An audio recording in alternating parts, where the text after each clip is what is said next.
వరదలో బురద రాజకీయం చేస్తున్న నాయకుడు ఆంధ్రప్రదేశ్ రాష్ట్రంలో ఎవరైనా ఒక్కసారి క్వశ్చన్ చేసుకున్నట్లయితే ప్రతి ఒక్కరూ కూడా వేలెత్తి చూపించాల్సినటువంటి వ్యక్తి ఈయనగా కనిపిస్తున్నారు. ఎందుకంటే ఈ బురద రాజకీయంలో అనేక కోణాలు ఉన్నాయి.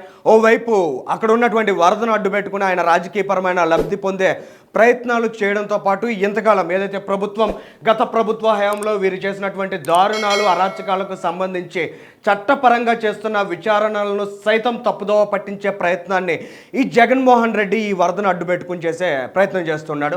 అందులో భాగంగానే మనం ఇవాళ చూస్తున్నాం వరదలో బురద రాజకీయం. అయితే ఇవాళ ఈ వరదలో చేస్తున్నటువంటి బురద రాజకీయాల్లో ఇక్కడ మనం చూస్తున్నటువంటి తలసిల రఘురాం అనే వ్యక్తికి ఇవాళ జగన్మోహన్ రెడ్డి షెల్టర్ ఇచ్చినటువంటి పరిస్థితి.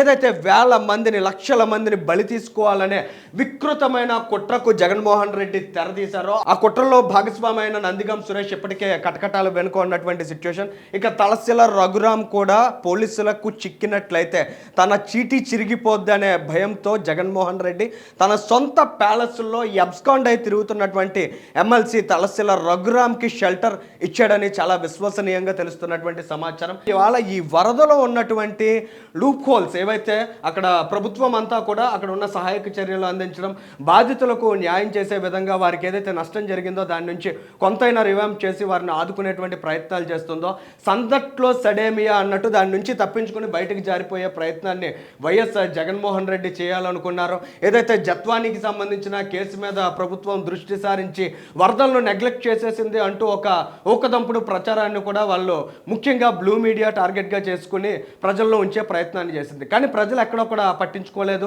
ఒక యువతికి జరిగినటువంటి అన్యాయం మీద ఖచ్చితంగా ప్రభుత్వం కఠినంగా వ్యవహరించాలి, దీని మీద ఇమీడియట్గా వేగవంతమైనటువంటి చర్యలు చేపట్టాలనే అంశం మీద కూడా ప్రజలు చాలా స్పష్టతతో తమ అభిప్రాయాలను వ్యక్తం చేస్తున్న సిచ్యువేషన్స్ను కూడా చూసాం.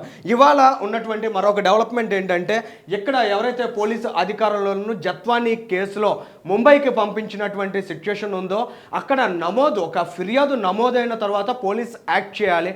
కానీ ఫిర్యాదు నమోదు కావడానికి ముందే పోలీసులు విమాన టికెట్స్ను బుక్ చేసుకున్నారంటే ఎంత దారుణమైన స్థితిలో వైఎస్ జగన్మోహన్ రెడ్డి వెనుకుండి వేధించారు, ఆ రోజుల్లో జత్వానీని ఏ స్థాయిలో హింసించారనే విషయాన్ని మనం ఇక్కడ అర్థం చేసుకోగలుగుతున్నాం. పూర్తిగా ప్రీ ప్లాన్డ్గా జత్వానీని వేధించి వీరి యొక్క పొలిటికల్ ఇంట్రెస్ట్స్ కోసం, వీరికి సంబంధించి ఉన్నటువంటి బడా వ్యాపారవేత్తలను కొమ్ము కాయడం కోసం వైఎస్ జగన్మోహన్ రెడ్డి పోలీసు వ్యవస్థను, అధికార యంత్రాంగాన్ని అడ్డు పెట్టుకుని నడిపినటువంటి నీచమైన దుర్మార్గమైనటువంటి అంశాలను కూడా మనం చూస్తున్నాం. ఈ కేసుకు సంబంధించి ఇప్పటికే అనేక మంది పోలీసులు సరెండర్ అయిపోయినట్లు తెలుస్తోంది. ఇక ముఖ్యంగా కొంతమంది ఆఫీసర్లు ఎవరైతే ఉన్నారో వారి పట్ల కూడా ప్రభుత్వం చాలా కఠినమైన చర్యలు చేపట్టే అవకాశాలు కూడా ఉన్నట్లు తెలుస్తోంది.